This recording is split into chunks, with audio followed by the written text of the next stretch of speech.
जी हाँ दोस्तों, मैंने आपको पिछली वीडियो में बताया था कि शिक्षा विभाग एक ही चीज का रट लगाए हुए है कि मुख्यमंत्री के टेबल में नियमावली है, वो स्वीकृति देंगे तो आपकी नियमावली कैबिनेट में पास होगी। और अब सभी छात्र जान चुके हैं कि शिक्षा विभाग जाके अब हमें बस एक ही आंसर मिलेगा कि मुख्यमंत्री के टेबल में है। तो अब छात्रों ने सोचा है कि अब हमें मंत्री से डायरेक्ट मिलना है और उन्हीं लोगों से बात करना है और विधायकों के थ्रू या मंत्रियों के थ्रू हम अपनी बात को मुख्यमंत्री तक पहुंचाएंगे और डायरेक्ट मुख्यमंत्री से भी मिलना चाहेंगे। और उसी क्रम में आज हमारे जो चंदन जी हैं, चंदन सर, वो आज पेयजल एवं मद्य निषेध विभाग के जो मंत्री हैं उनसे मुलाकात किए और बहुत ही अच्छा काम किए हैं, जिनकी मैं सराहना करता हूं। तो चंदन जी, अगर आप सुन रहे हैं तो मेरी तरफ से आपको बहुत बहुत धन्यवाद। इस कार्य के लिए मैं आपका सदा आभारी रहूंगा। तो देखिए, उन्होंने जो ज्ञापन पत्र दिया उसमें क्या लिखा है। 9 वर्षों से लंबित झारखंड शिक्षक पात्रता परीक्षा जेटेट की संशोधित नियमावली को शीघ्र लागू कर परीक्षा आयोजित करने के संबंध में महोदय सविनय निवेदन ये है कि झारखंड राज्य में झारखंड शिक्षक पात्रता परीक्षा संशोधित नियमावली विगत 9 वर्षों से लंबित है। इस कारण राज्य में लाखों प्रशिक्षित एवं योग्य अभ्यर्थी मानसिक, आर्थिक एवं सामाजिक परेशानियों का सामना कर रहे हैं।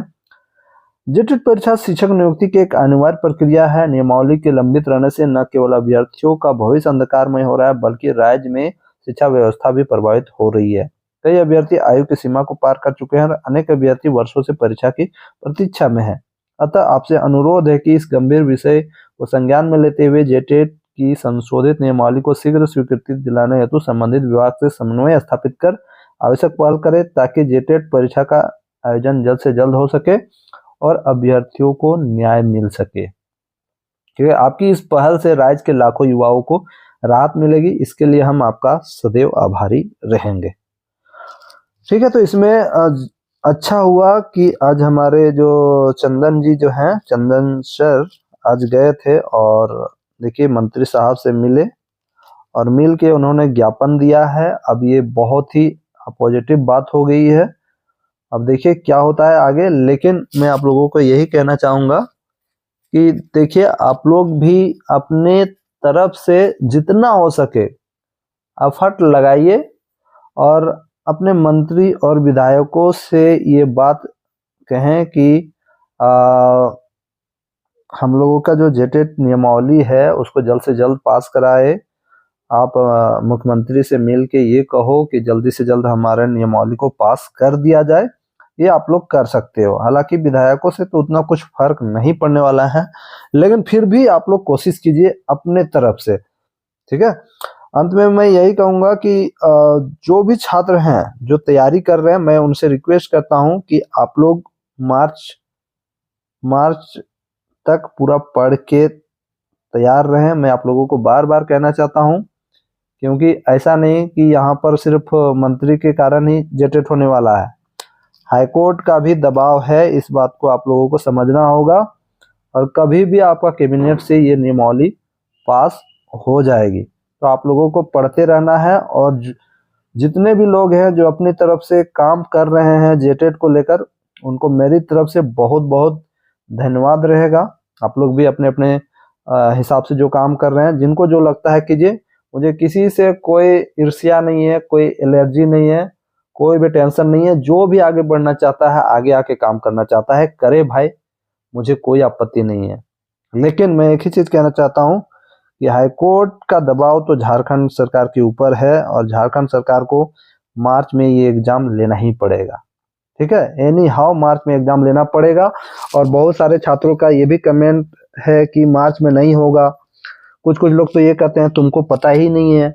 तो कोई पता नहीं क्या क्या कमेंट करते हैं, फ्रस्ट्रेट होके आके यहाँ कमेंट करते हैं। बताओ, देखो एक चीज कहना चाहेंगे, कोई कुछ कर रहा है तो उसको सपोर्ट करो, मोटिवेट करो, उसको आगे आने के लिए प्रमोट करो।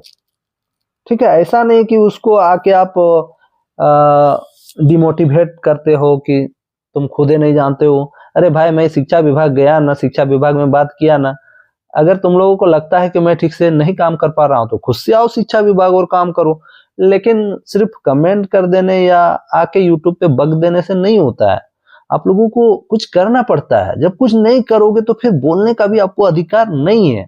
आप कुछ ऐसा करो और फिर मेरे ऊपर कमेंट करो, तो फिर मैं जानूं कि हाँ भाई आप मेरे से अच्छा काम किए हो।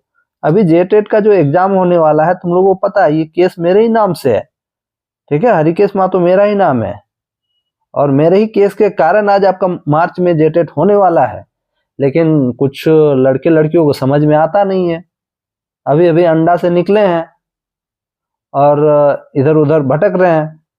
तो समझो पहले, है ना, समझो। अभी नए नए तुम लोग डीएलएड और बीएड किए होगे ना, तो तुम लोगों को कुछ समझ में नहीं आ रहा होगा, ठीक है। तो तुम लोग अभी कुआं का मेंढक हो, तुम लोगों को समंदर अभी देखना बाकी है। तो यही कहना चाहेंगे कि देखो पढ़ाई लिखाई करो, किसी को आके यूट्यूब पे आके उल्टा पुल्टा कमेंट करने से कोई फायदा नहीं है। कोई कुछ कर रहा है तो उसको करने दो, उसको मोटिवेट करो, कोई अच्छा काम करना चाहता है तो उसको करने दो, लेकिन आके सिर्फ उल्टा पुल्टा कमेंट कर देने से कोई फायदा नहीं है। अगर करना है तो कुछ आगे आके बढ़िए, आप आगे खुद से बढ़िए और कुछ कीजिए, उसके बाद आप कमेंट कीजिएगा तो उसका कुछ महत्व रहेगा कि हाँ भाई वो नहीं कर पाया और हम कर दिए। तो बस मैं यही कहूँगा, आप लोग मार्च तक आप लोग पढ़ के रहें दोस्तों, आप लोग पढ़ाई वढ़ाई करते रहें, क्योंकि मार्च में एनी हाउ आपका एग्जाम होने वाला है। क्योंकि जैक जो है अपना शेड्यूल बना चुका है, जैसे ही वो आपका फरवरी में एग्जाम खत्म कर लेगा, है ना, फरवरी में आपका सारे एग्जाम खत्म हो जाएंगे मैट्रिक इंटर के, उसके बाद देखिएगा मैट्रिक इंटर खत्म हो जाएगा और जनवरी के मध्य में या जनवरी के हो सकता है 14-15 या उससे पहले भी आपका फॉर्म भराना स्टार्ट हो जाएगा जेटेट का। आप लोग पढ़ाई लिखाई करो, मैं आप लोगों से यही विनती करता हूँ, क्योंकि मेरे बहुत सारे छोटे भाई बहन होंगे जो अभी अभी डीएलएड बीएड किए होंगे, उनको कुछ समझ में नहीं आ रहा होगा और आके उल्टा पुल्टा कमेंट करते हैं। तो आप लोगों को समझना पड़ेगा, अभी आप लोग बच्चे हो, है ना, पढ़ाई लिखाई कीजिए तब समझ में आएगा। और अंतिम में फिर से मैं चंदन जी को बहुत बहुत धन्यवाद देना चाहता हूँ। मिलते हैं नेक्स्ट वीडियो में, तब तक के लिए जय हिंद, जोहार झारखंड।